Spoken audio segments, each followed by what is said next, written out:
Наместо почист воздух, граѓаните ќе добијат специјални маски за надвор.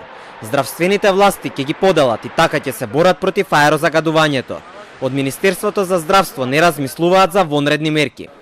На клиниката за детски болести викендов се јавиле пациенти најчесто со респираторни инфекции, но лекарите смируваат. Според нив тоа е нормално во овој период. Мерните станици за квалитетот на воздухот во Лисиче и Газибаба се уште не работат. Другите кои се во функција викендов запишаа и до 300 микрограми PM10 честички во воздухот. Отровните честички земаат замав, а властите не се мобилизираат. Од Институтот за јавно здравје надлежните за аерозагадувањето се на службени патувања и не даваат одговор дали досегашните мерки на властите дале некаков резултат. Загадениот воздух е најголема причина за предвремена смрт во речиси сите земји во Европа. Смртта на 1300 жители годишно во Македонија се поврзува со аерозагадувањето. Властите, наместо да преземат итни и вонредни мерки, со загадувањето на воздухот се справуваат со вообичаените секојдневни мерки.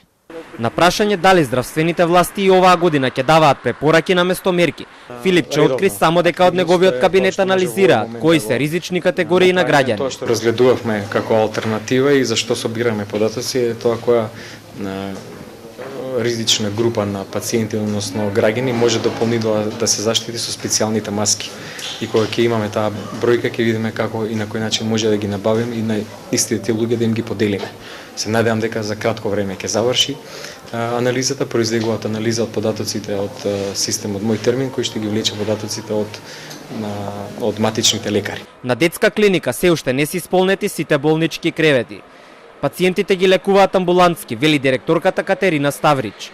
Според незе нема простор за паника. Сега е сезона на респираторни инфекции, меѓутоа се уште немаме некој голем притисок од лежачки пациенти, во главном амбулантски се прегледуваат и се водат амбулантски. Бројот на хоспитализирани се уште не е нешто драстично зголемен. Загадениот воздух може да предизвика мозочен удар, срцеви заболувања или рак на белите дробови. Смртоносни болести кои заедно со хроничните и акутни респираторни заболувања ги демнат луѓето.